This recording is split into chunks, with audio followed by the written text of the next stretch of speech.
Mesdames, Messieurs, bonsoir et bienvenue dans 52 minutes pour comprendre, votre magazine d'enquête. Ce soir, je vous propose une autre immersion inédite, une plongée au cœur de l'orphelinat des garçons de Bingerville.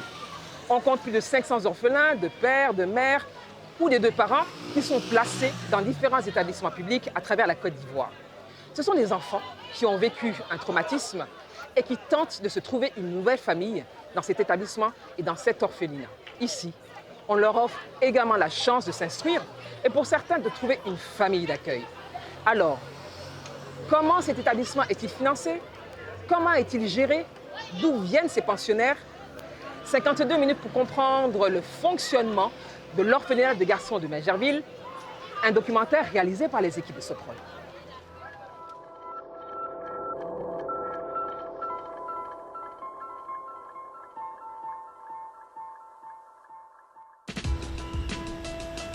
En Côte d'Ivoire, plus de 500 orphelins de pères, de mères ou des deux parents sont placés dans les 6 établissements publics du pays.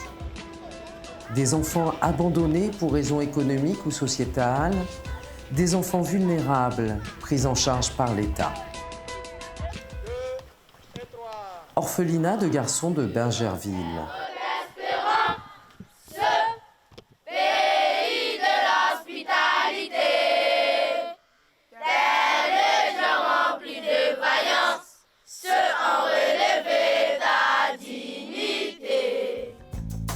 Chaque lundi, dans ce groupe scolaire, la journée commence par le salut aux couleurs. 430 élèves, dont 134 orphelins âgés de 5 à 18 ans, fréquentent cet établissement. On continue. Aliments d'origine minérale. Oui. L'eau, source de vie. Ici, on a 2 types d'élèves. On a les élèves internes qui sont les orphelins, par exemple. Voilà, les orphelins sont habillés en carré, voilà comme on le voit. Et lorsqu'un orphelin arrive nouvellement et qu'il n'arrive pas à s'intégrer, voilà, nous le faisons coacher par l'un des anciens, avec l'appui du maître lui-même. Voilà. Et ce dernier-là va le suivre, que ce soit en classe pendant les moments de pause, comme pendant les moments hors classe. Voilà. Et à travers des exercices que le maître va fournir, et aussi à travers des exercices qu'eux-mêmes vont réussir à faire. Mais tout ça sous la supervision de l'enseignant. Voilà. Et ici, tous les élèves de l'orphelinat, voilà, internes comme externes, ont droit au même cours, voilà, au même quantum horaire, au même traitement. Il n'y a pas de distinction. Voilà. C'est lorsqu'un élève, un pensionnaire vient d'arriver et qu'il a des difficultés, là on est obligé de s'appuyer un peu, voilà, se pencher sur son cas pour pouvoir l'aider. Et les externes, c'est par exemple un exemple d'un externe ici. Voilà l'exemple d'un externe. Aniel est un externe. Il est en kaki là. C'est un externe. Donc eux, ils ne résident pas ici. Voilà. Ils ne résident pas au sein de l'institution. Ils viennent de dehors. Voilà. Et les soirs, ils retournent chez eux. Junior, 13 ans, orphelin de père et de mère, est dans cet établissement depuis 4 ans. Donc, on va dire quoi, Jésus? Ce marchand vendra Oui. des fruits et des produits agricoles. Merci, vas-y, Octavio. Déscolarisé à l'âge de 6 ans, après la mort de ses parents, il est placé dans cet orphelinat à l'âge de 9 ans. C'est bon? Ce marchand vendra des produits agricoles. C'est bon? Merci. On fait un bon pour lui. Et enfin, oui. Autant quand je suis arrivé, pour lire des mots, c'était un problème. Il n'arrivait pas à lire tranquillement. Maintenant, il y a une maman qui s'appelait Madame Boulou. Bon, ici, nous, on l'appelle maman parce qu'elle réside ici. Donc, nous, on l'appelle maman. Donc, c'est avec elle. Elle m'a mis avec quelqu'un pour me suivre. On a fait la lecture pendant les congés, quand j'arrivais à la maison aussi. Il y a l'un de mes grands frères qui me suit. Jusqu'on part en région.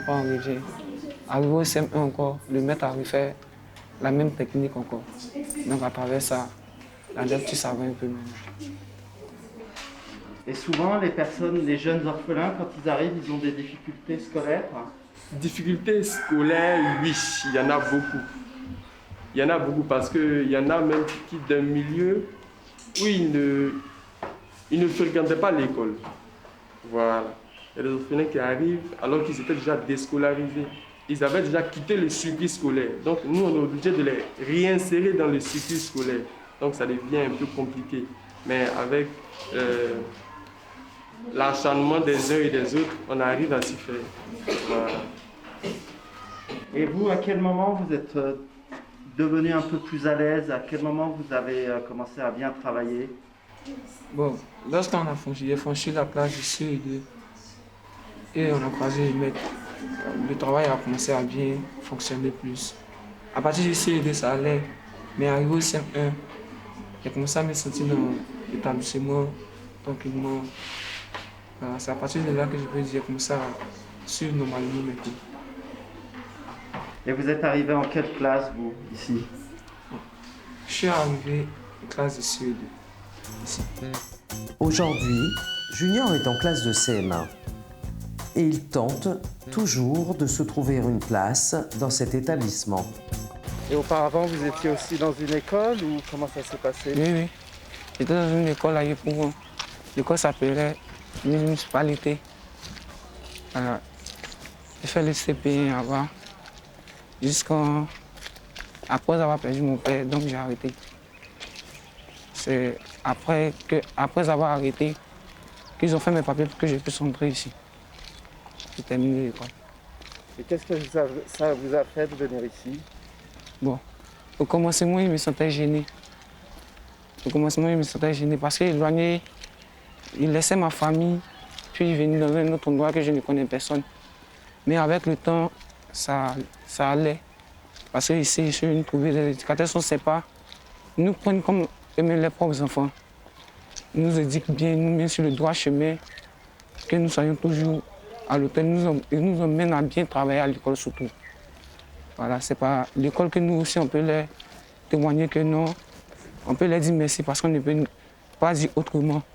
C'est pas l'école qu'on peut leur dire bien merci. Donc à travers l'école aussi, nous avons de bonnes notes. Cet orphelinat dispose de 5 dortoirs et peut accueillir jusqu'à 250 orphelins. Son budget de fonctionnement est de 210 millions de francs CFA. 134 orphelins vivent au quotidien ici. Chacun d'eux coûte en moyenne un peu plus d'1,5 million de francs CFA par an. Bernard, chef du service éducatif, planifie le quotidien des orphelins de Bingerville depuis plus de 20 ans. Brou. Vous les connaissez tous?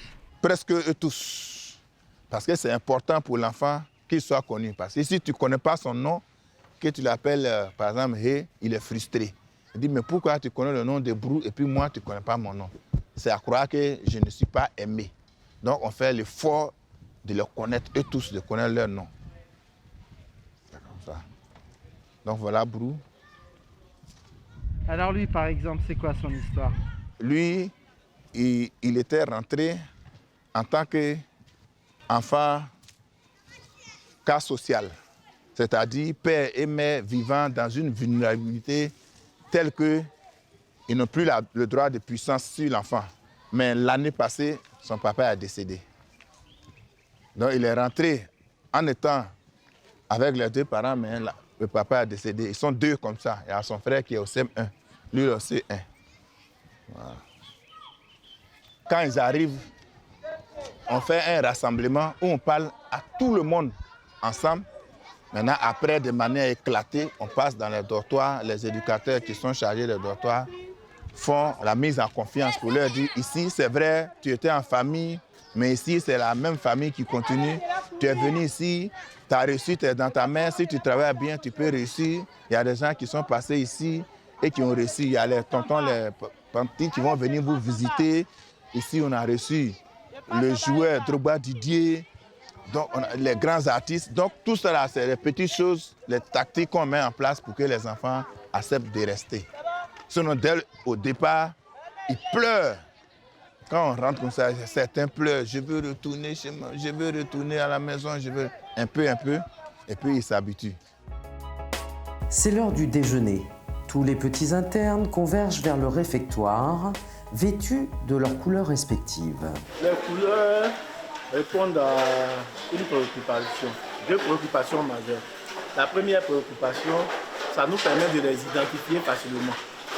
Les violets sont les CP1, les verts sont les CP2, les bleus sont les CE1, les rouges les CE2, les oranges les CM1, les jaunes les CM2 et plus ceux qui sont en gris sont les collégiens.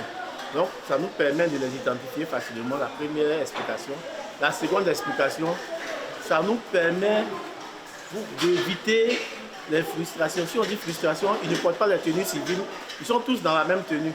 S'ils portaient la tenue civile, tel enfant peut avoir un parrain et puis il va avoir un vêtement vraiment peut-être haut de gamme.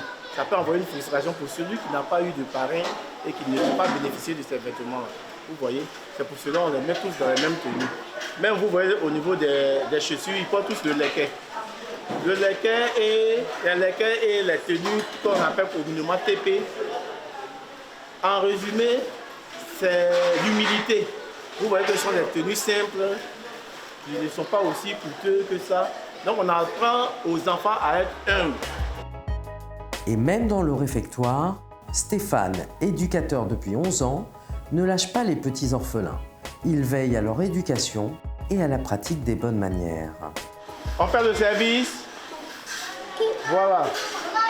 On fait silence. On ne bavarde pas. Ici, on apprend aux enfants à faire le service. Ça leur permet d'avoir le sens du partage. Voilà. Servir son prochain, aimer son prochain. Voilà. C'est le sens même du service et ça se fait à tour de rôle. Chaque enfant, à son tour, aura son service à faire. Et ça resserre encore les liens d'amitié, de fraternité entre les enfants. Donc voilà le sens du service que les enfants font. Et ça leur permet aussi de pouvoir se tenir à table. Comment se tenir à table? Parce qu'ils seront amenés à aller dans des familles d'accueil. Et quand vous allez dans des familles d'accueil, il faudrait avoir un comportement bien à table. C'est pour cela qu'on leur apprend l'initiation à la vie pratique. On leur apprend à pouvoir se tenir à table. On leur apprend à pouvoir avoir un comportement honorable quand ils iront dans ces familles. Allez, on mange en silence. Va chercher l'eau, pour vous. Et le service se fait à tout le monde. Adama, non. Il ne faut pas remplir la cuillère, on vient de le dire. Doucement. Voilà un cas qu'il faut corriger. Diminue encore ta ration. Voilà. Est-ce que tout peut rentrer dans la bouche? Non. Donc là c'est comme ça. Doucement, il faut pas. Voilà, tu vois, voilà, doucement. Suivre tes amis aussi également. Les encadrants dans un orphelinat doivent en quelque sorte être des parents de substitution, attentionnés et patients. Pour l'encadrement des 134 pensionnaires présents, 92 personnes travaillent au quotidien dans cet établissement. Un directeur, 5 inspecteurs d'éducation spécialisée, 36 éducateurs, 8 maîtres d'éducation spécialisée, 3 maîtresses d'éducation plus une adjointe, 12 instituteurs ordinaires, 4 assistants sociaux, un chauffeur et un infirmier diplômé d'État. Qu'est-ce qui s'est passé? Il faut expliquer. Dans ma tête, pour que le docteur je suis blessé. Qui t'a poussé? C'est Timogo. D'accord. Tu es blessé où? Dans ma tête. Dans un orphelinat de garçons, les bobos rythment la journée. Lébi, 6 ans, vient de se blesser à la tête. Assois-toi. Je vais te le faire.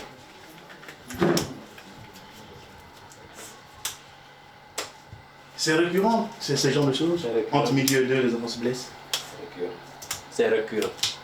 C'est pour cela que je suis obligé d'être toujours sur place. Parce qu'à tout moment, comme c'est les petits garçons là, il ne faut pas avoir peur, ça saigne comme ça, sinon c'est pas grave. T'as compris, non, Lévi? Pas peur. Normalement, il devait être assisté, non? C'est-à-dire qu'il devait avoir des encadreurs en chambre. Ils se sont mis en rang devant vous là. Il y avait 2 dames, 2 mamans avec eux. Voilà, c'est eux qui sont supposés les surveiller, les suivre. Est-ce qu'on peut dire qu'il y a des moments de relâchement? Je pense qu'on peut le dire, hein, puisque vous avez vécu les faits.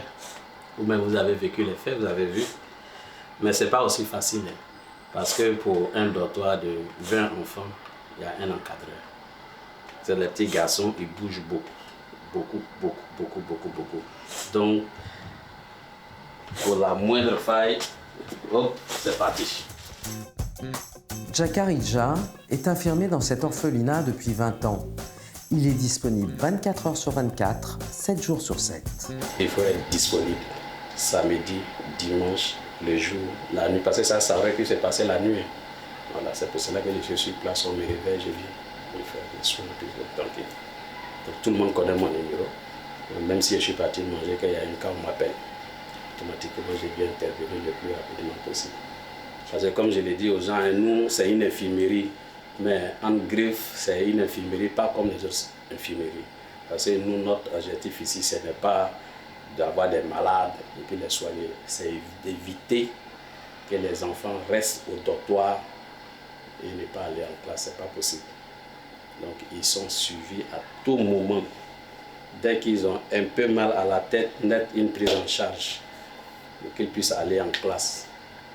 Voilà, c'est comme ça. Tu peux bâtir le reste. Le soir, après le repas, tu viens. Je vais voir. T'as compris? T'as compris, non?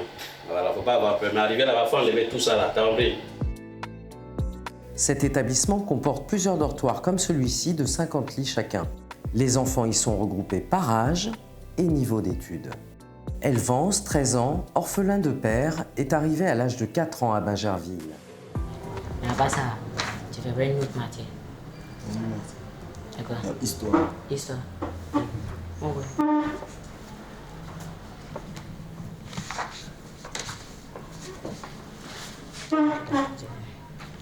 Hey, tu connais ça? Ok. Pour ici. On va finir. Même si ici, ça arrive aussi. Ah, on va terminer la leçon. C'est ça. Voilà, comme nous avons le même professeur, donc j'essaie de voir si eux ils sont en avance ou bien ils sont après nous. Et je constate que nous sommes arrivés pratiquement sur les mêmes leçons. Nous sommes arrêtés à la même partie, donc comme ça on va échanger après si c'est qu'on a fait en classe. Et puis maintenant, on va se préparer au cas où quelqu'un sera avancé dans la matière. Il va nous aider à mieux comprendre un peu comme ça, arriver en cours. C'est là comme si nous étions en train de faire une révision. Est-ce que c'est ici que vous restez pour étudier? Non. En fait, nous, ça nous plaît vraiment. Nous aimons bien étudier dans notre dortoir parce qu'on se familiarise plus avec le décor qu'au dehors. Au dehors, c'est vrai, c'est toujours dans l'orphelinat, mais bon, comme nous dormons ici, nous préférons étudier dans notre dortoir, ce qui est mieux pour nous parce que juste au dehors, on ne peut pas beaucoup réviser et forcément il y aura des gens qui vont venir causer.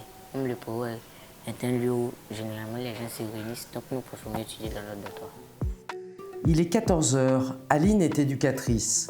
Elle est venue vérifier pourquoi ses internes ne sont pas en classe. Et toi, tu es là où? Je n'entends rien. Tu n'as pas pour ma tête. Donc toi, tu n'as pas pour ma tête, tu n'étudies pas, tu es couché sur ton lit, quoi. Je vais étudier. On a même pas de pain. D'accord. D'accord, donc on a tout à l'heure. Comment se comporte généralement? En particulier le petit Elvance, comment se comporte? Le petit Elvance, il faut dire que c'est un enfant travailleur, un enfant assez consciencieux quand même. C'est un enfant vraiment bien. Elvance, enfant modèle. Son père est décédé lors de la crise de 2010 et sa mère est dans l'incapacité d'assurer son éducation. Tu es rentré à l'orphelinat à quel âge? À l'âge de 4 ans, en classe de CP2. Et puis bon, ça a continué. C'est passé, c'est que, en fait, au début, c'est vrai que je n'avais pas vraiment d'amis, donc j'étais un peu dans mon coin. Mais bon, comme en Côte d'Ivoire ici, c'est la fraternité, puis surtout à l'orphelinat, donc j'ai eu rapidement des amis avec qui j'ai causé et fait tout ça de tout ensemble. Quand tu es rentré, qu'est-ce que les encadreurs t'ont dit? Bon, quand je suis arrivé ici, les encadreurs m'ont dit de ne pas avoir peur, que ici, nous sommes tous comme des frères, et nous devons être ensemble. Et puis bon, ils essayaient de voir ce que j'aimais et ce que j'aime pas. Comme ça, ils allaient me proposer des activités. Puis ça a commencé un peu aussi au fur et à mesure. Puis je me suis familiarisé avec les autres enfants. J'ai eu des amis quand même à gagner leur confiance et puis être là où je suis maintenant. Tu crains quoi personnellement? Tu crains quoi? Bon, ce que je crains personnellement, c'est que je vais dans un endroit et puis on ne m'accepte pas comme je suis. On me dit, bon, tu es orphelin et puis on ne veut pas jouer avec toi, il faut que tu sois ailleurs. Puis on va pas. Tu aspires devenir quoi? Médecin chirurgien. Je veux être plus tard un médecin chirurgien qui pourra vraiment faire de grandes choses, découvrir de nouvelles choses, de nouvelles techniques de chirurgie et tout. Être perçu seulement comme un orphelin, cette peur est commune aux enfants de cet établissement. Pourtant, certains ont réussi à en faire une force. Direction le ministère de la Défense. Voici le général Assamoah, ancien pensionnaire de l'orphelinat de garçons de Bingerville. Je suis ancien pensionnaire de l'orphelinat de Bingerville et j'y suis entré en 1968 et sorti en 1975. Comment vous atterrissez à l'orphelinat de Bingerville? Alors moi j'ai perdu mon père très tôt quand j'étais tout petit et puis c'est ma mère qui m'a inscrit là-bas, à l'école. Et j'ai passé de la maternelle jusqu'au CM2 là-bas. Voilà. C'était un peu difficile au départ, hein. C'était un gros handicap. Vous savez, quand on vous met dans un internat, c'est pas simple au départ, hein. Mais j'ai retrouvé là-bas des enfants qui sont devenus mes amis, mes frères même. Et on a fait un chemin ensemble pendant quelques années. Après, on s'est séparés. Moi, je suis rentré à l'école militaire, à Bingerville. J'ai réussi à faire ma scolarité là-bas. Et puis, je suis rentré, j'ai eu la vocation militaire, je suis rentré dans l'armée. Et bon, aujourd'hui, j'ai beaucoup avancé dans l'armée. Et j'ai toujours gardé le lien avec cette école-là. Vous n'avez pas honte de parler de ce passé? Ah non, pas du tout. Alors, chacun s'assume, hein. Il faut assumer son enfance, il faut assumer sa vie. C'est même avec fierté, hein. Parce que je pense que l'État de Côte d'Ivoire nous a aidés. L'État n'a pas failli. Et non, il ne faut pas en avoir honte, hein. Au contraire, il faut dire aux gens que même si vous avez un handicap au départ, à force de travail, vous pouvez réussir dans la vie. C'est ça que le message à comprendre. Régulièrement, le général Assamoah rend visite à cet orphelinat. C'est une deuxième famille pour lui. Ah, monsieur le directeur! Attendez que je porte mon masque parce que c'est...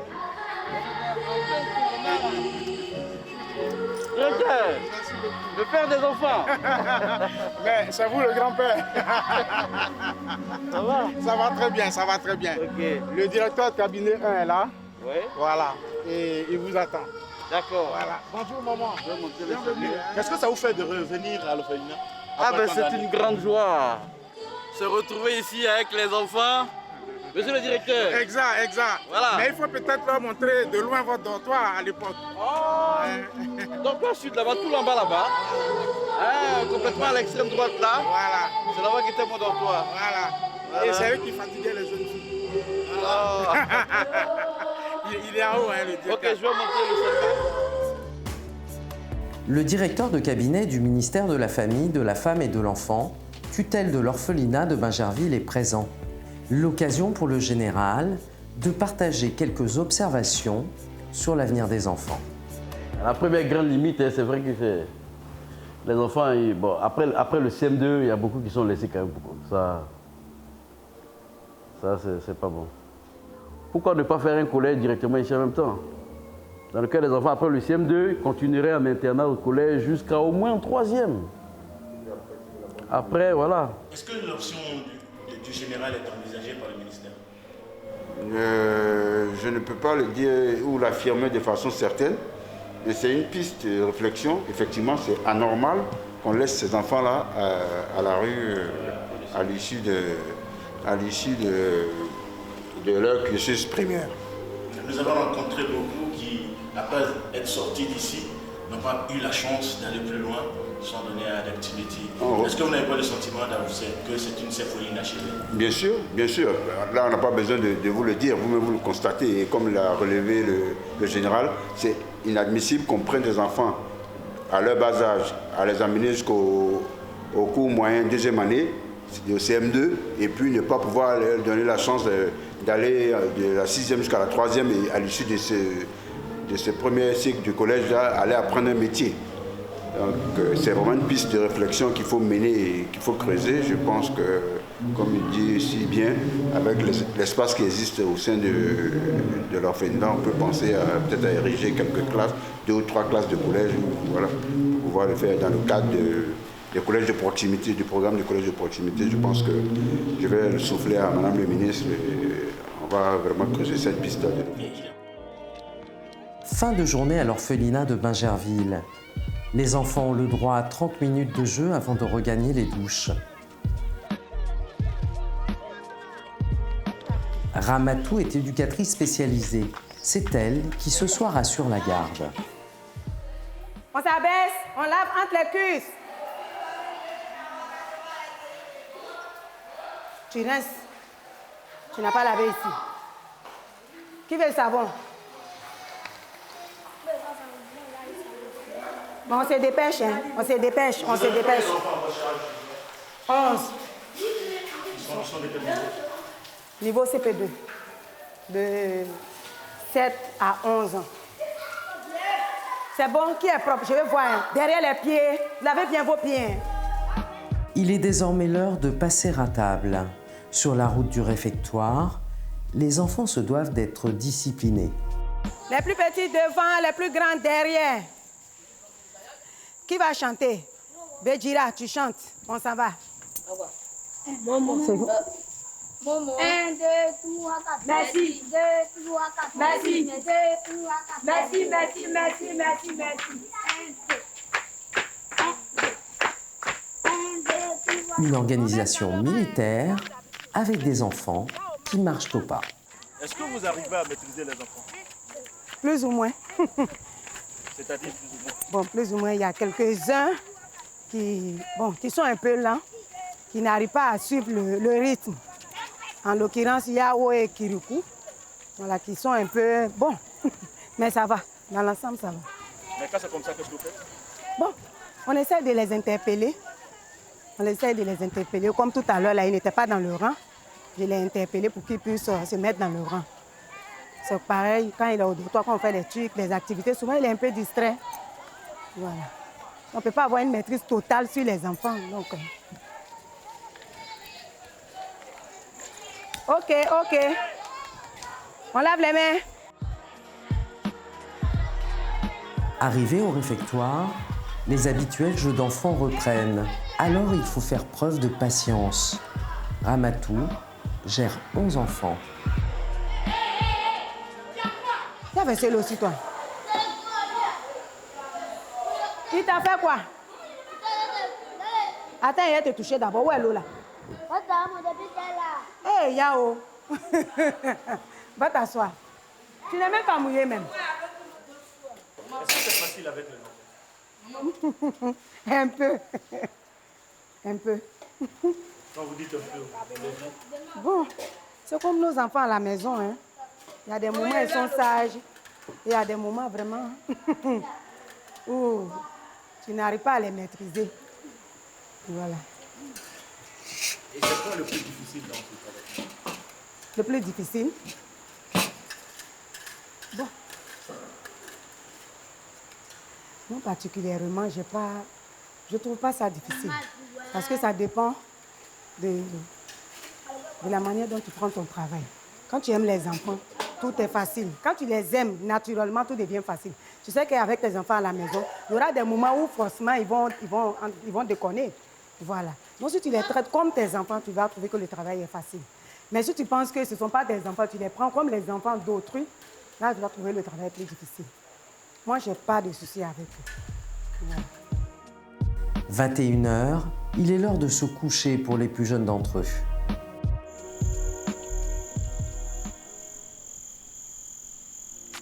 Chaque année, en moyenne 4 enfants de cet établissement sont adoptés. Madame Kakou est assistante sociale de la pouponnière d'Adjamé.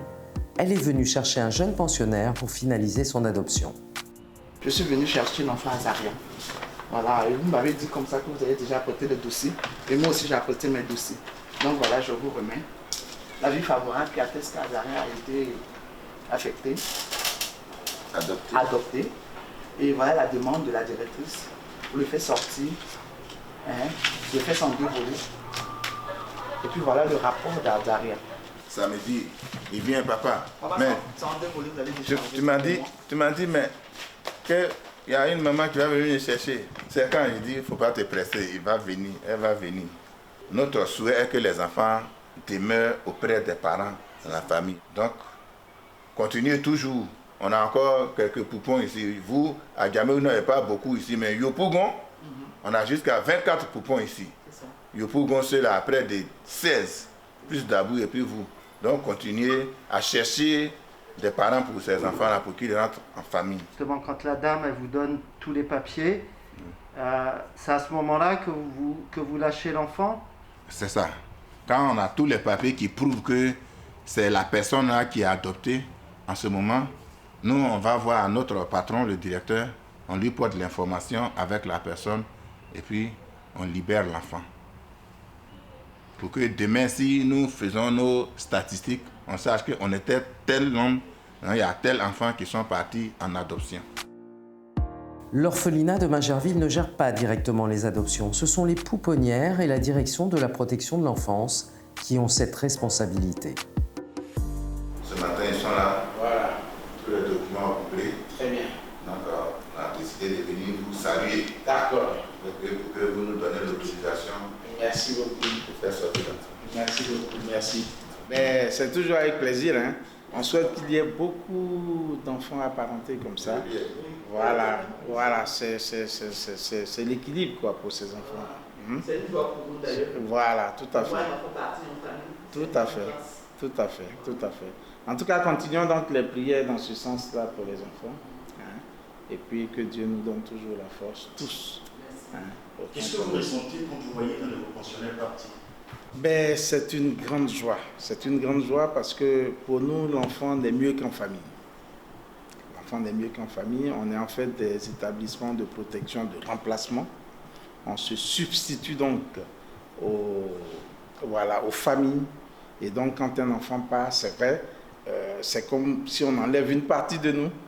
Mais quand on sait que l'enfant va pour son équilibre, pour son épanouissement, on se sent bien. Surtout que tous les témoignages des enfants adoptés sont vraiment émouvants. Il y a des enfants qui ont été adoptés et en Côte d'Ivoire et en Europe. Pour ceux qui sont en Europe, quand ils nous envoient les images des enfants, non, nous sommes fiers, nous sommes contents pour les enfants. Le dernier qui est parti, il est allé faire un seul jour à la maison. Il a rencontré son grand frère là-bas. C'était difficile de les séparer. Or, lui, il avait voulu retirer l'enfant à la fin de l'année. Mais le contact avec son petit frère, son frère à la maison, l'enfant n'a plus voulu rester ici, tellement il s'est senti heureux en famille. Donc vraiment, c'est une joie pour nous que les enfants soient placés en famille. Est-ce qu'il y a un suivi après? Oui, il y a un suivi. Le service social de la pouponnière, d'où l'enfant est ici, fait le suivi. Nous-mêmes, chez qui l'enfant était, on fait le suivi pour avoir justement les témoignages. Et s'il s'avère que les témoignages ne sont pas bons, on retire l'enfant de cette famille. C'est déjà arrivé des moments de réintégration difficile où l'enfant est revenu? Bon, depuis que je suis ici à ma connaissance, non. Mais ça peut être des cas qui peuvent arriver. Ça peut arriver dès lors qu'on se rend compte que l'enfant n'est pas protégé. Ça peut arriver. ça peut arriver. Mais pour le moment, Dieu a épargné des situations de ce genre. Donc on est toujours satisfait, mais on ne relâche pas. On ne relâche pas. Parce que tout peut bien se passer à un moment et à un autre, ça peut chambouler. C'est pourquoi on maintient la vigilance. Parce que comme on l'a dit, c'est la protection de l'enfant. C'est même pas la joie des parents d'abord. C'est d'abord la protection de l'enfant. Par ricochet, évidemment, ça procure la joie à ces familles. L'enfant qui doit quitter l'orphelinat ce jour, c'est Azaria, 6 ans, pensionnaire depuis 2 ans. Azaria.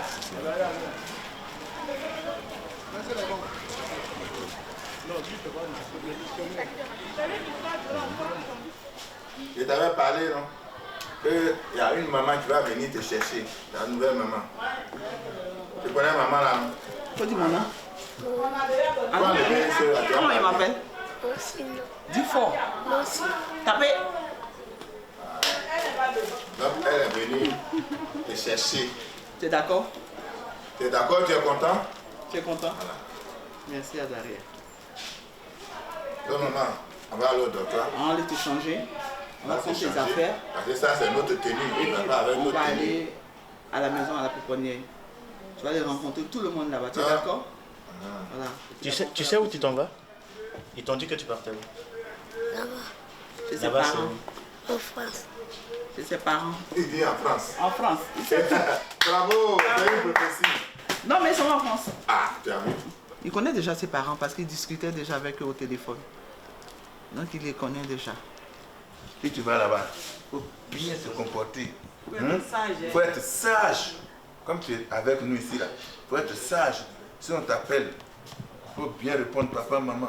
Si on t'envoie, il faut faire tout ce qu'ils te demandent. Bien, bien. Tu as compris? Comme ça, tu vas nous envoyer les photos. Tu vas nous envoyer aussi bonnes choses que tu vas manger là-bas. Là. Tu vas m'envoyer aussi, non? Tu vas pas oublier papa tout voli. Dis oui. Tu vas pas oublier maman Oulé. Dis oui fort. Tu vas pas oublier maman Kofi. Alors, dis oui. D'accord. Va faire ta tête. Ok, donc on va aller, il va se changer. D'accord. Direction le dortoir pour récupérer les affaires d'Azaria. L'enfant est silencieux, se laisse faire. Difficile de savoir s'il comprend ce qui lui arrive. À sa sortie, tous ses camarades et ses éducateurs sont là. Allô, allô? Il y a votre frère Azaria qui s'en va. Il s'en va pour toujours. Donc Azaria vient vous dire au revoir. Alors vous allez dire au revoir à Azaria. Au revoir, au revoir, au... Allez!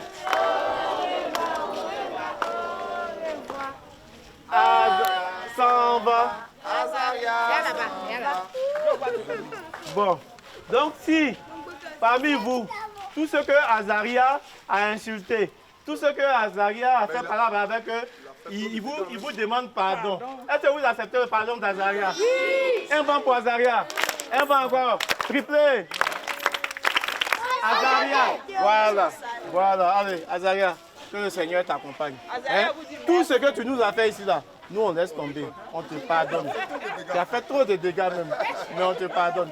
Les faits payants te pardonnent aussi. Donc, allez pas mon bon. Voilà.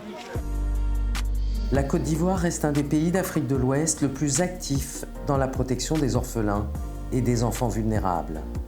Depuis sa création, plus de 300 enfants de l'orphelinat de Bingerville auraient été adoptés. Mesdames, Messieurs, je me trouve au sein de l'orphelinat de garçons de Bingerville et à mes côtés, M. Latmel Alain Didier, directeur de la protection de l'enfance. Bonsoir, M. Latmel. Bonsoir, Eliane. Et merci de nous recevoir ici. Je vous en prie. Alors, M. Latmel, dans un établissement comme celui-là, cet orphelinat de garçons de Bingerville, quel est le type de ces pensionnaires? Nous avons deux catégories principalement d'enfants. Il s'agit d'un orphelinat. Oui. Alors, nous avons des enfants orphelins. On dit orphelin partiel lorsqu'il a perdu soit le père ou la mère. Et on dit orphelin complet lorsqu'il a perdu à la fois le père et la mère. C'est principalement pour eux que cet orphelinat a été créé. Alors, ceux qui sont en situation, je dirais, sociale délicate, dans quelle catégorie vous les placez? Nous avons aussi la possibilité de recevoir ici des enfants dits cas sociaux. Oui. Ce sont des enfants dont la situation sociale est difficile. Ce sont des enfants dont la vulnérabilité au niveau familial et communautaire est avérée. Ce sont aussi des enfants pour lesquels les parents sont déchus de la puissance parentale. Oui. Ce sont des enfants aussi pour lesquels le parent peut être en situation d'incarcération et nous le récupérons pour qu'il puisse bénéficier de tous ses droits. Alors, comment gère-t-on réellement un tel établissement? Et puis, bien sûr, qui dit gestion, dit finance, quel est votre budget? Ou le budget qui vous est alloué, en fait? L'orphelinat des garçons de Bingerville et les autres établissements de protection des remplacements publics, Oui. que sont les orphelinats de filles de Grand Bassam, les pouponnières de Yopougon, Adjamé, Boaké et Dabou, Oui. sont gérés sous tutelle de l'État. Et l'orphelinat des garçons de Bingerville, dans lequel nous sommes en ce moment, a bénéficié pour le compte de l'année 2020 d'un budget qui avoisine les 210 millions de francs CFA pour l'alimentation et tous les autres soins qui peuvent être apportés aux enfants. Alors, au regard de tout ce que vous évoquez, est-ce que ce budget est suffisant? Nous ne dirons pas qu'il soit suffisant, Oui. et nous en avons toujours besoin parce que, en plus de ce budget, il y a les appuis extérieurs qui sont des dons et toute forme de legs qui viennent supporter les autres charges dont ont besoin d'assurer cet orphelinat. Oui. Alors il s'agira d'apporter des soins spécifiques. Et des fois, le budget que nous avons pour des soins médicaux n'est pas suffisant pour assurer les soins de 250 enfants, voire plus, parce que l'orphelinat peut, en cours d'année, faire sortir certains enfants et en accueillir d'autres. Alors, Monsieur Latmel, au sein donc, de votre établissement, il y a donc des orphelins partiels, et vous avez donc évoqué les différentes catégories.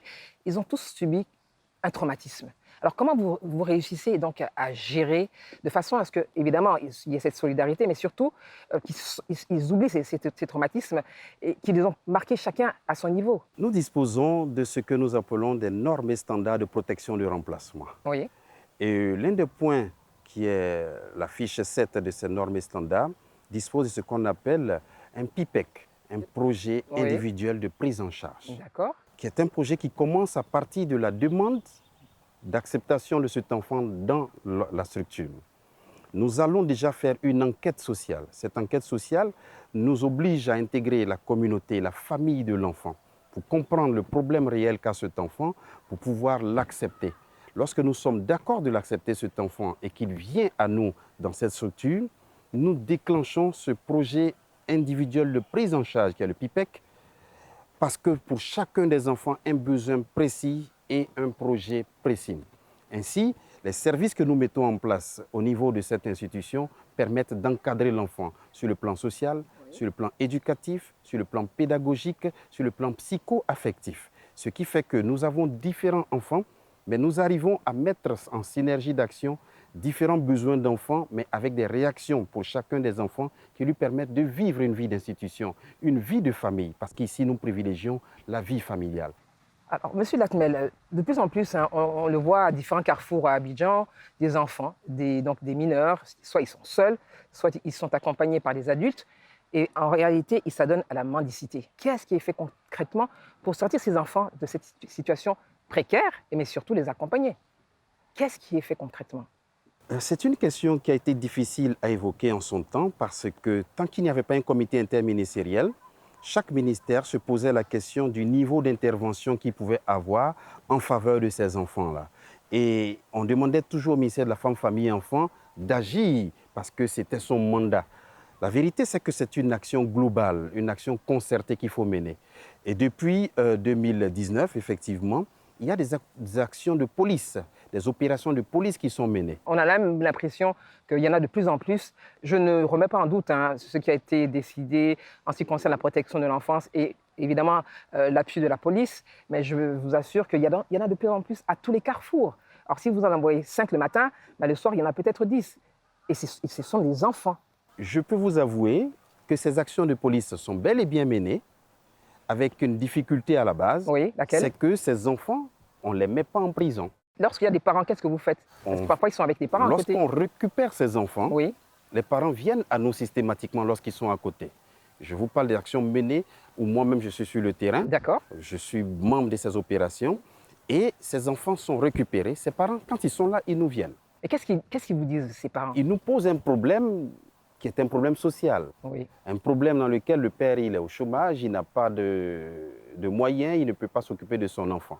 Mais nos actions vont jusqu'à un prolongement qui veut que ces parents-là soient soutenus. Alors, ces opérations de police vont récupérer ces enfants. C'est pour ça que nous faisons une réserve dans nos structures pour qu'on puisse placer ces enfants, pour que le défaut de droit qu'ils ont en famille fera qu'ils ne seront pas en même temps sur la route avec leurs parents. Ils seront pris en charge dans une institution comme l'orphelinat en tant que cas social. Et tandis qu'on s'occupe d'eux pendant une année scolaire, on prépare donc le parent à bénéficier d'un appui en termes d'activité générale de revenus, une activité qui leur permet de gagner des sous. Ce sera donc les filets sociaux qui vont récupérer ce parent-là pour l'aider. Ce sera aussi dans le cadre du programme social du gouvernement de voir comment est-ce que ces parents-là peuvent être habilités pour que l'enfant puisse retourner dans sa famille, parce que nous estimons que le meilleur espace de développement d'un enfant, c'est dans le cadre familial. En parlant de cas familial, des enfants sont placés dans des familles d'accueil. Oui. Alors, est-ce qu'il y a un suivi réellement qui est fait pour éviter qu'il y ait cette maltraitance et que l'enfant ne doive revenir en arrière et sur les traces d'un passé vraiment qui l'a peut-être traumatisé? Notre dispositif veut que ce soit des familles volontaires, principalement, mais en même temps des familles reconnues dans la communauté comme des familles qui offrent du bien-être et qui ont de l'amour pour des enfants. Vous menez des enquêtes au préalable? Nous menons effectivement des enquêtes de moralité. Au bout de cette enquête de moralité, votre volonté d'être famille d'accueil via une requête est validée par le juge. Lorsque le juge nous donne cette possibilité de travailler avec vous, vous bénéficiez d'une formation. Au bout du compte de cette formation... Qui dure combien de temps à peu près? La formation dure environ 3 à 4 mois. D'accord. Parce que nous disposons de plusieurs modules, mais comme c'est des parents qui mènent des activités génératives de revenus, ce n'est pas une école spécifique, alors on dispose des modules en fonction de leur temps libre. Mais au bout de 3 mois, voire 4 mois, et le parent est prêt à faire respecter les droits de l'enfant dans sa maison, mais à donner une éducation non violente à l'enfant qui l'accueille.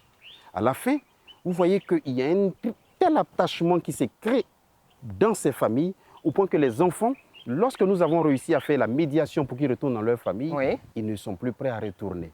Ça, c'est un autre problème. Ça arrive souvent? Ça arrive. Mais comment vous gérez cela entre la famille, je dirais, biologique et la famille d'accueil? Alors nous demandons aux familles d'accueil de ne pas créer l'attachement.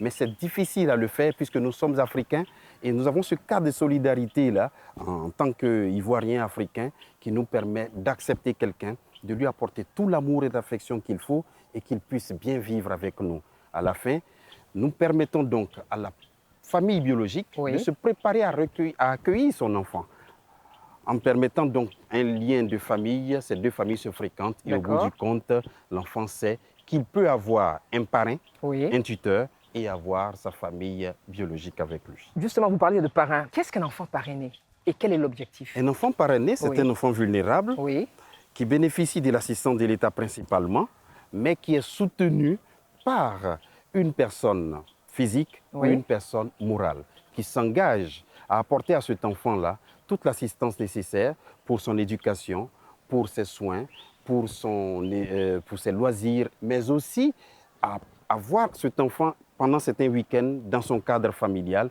pour partager des moments de convivialité avec cet enfant. Est-ce qu'on ne crée pas là un lien très fort, peut-être qui peut aboutir ou déboucher sur une adoption? C'est possible. On a vu des cas où on en est arrivé à l'adoption.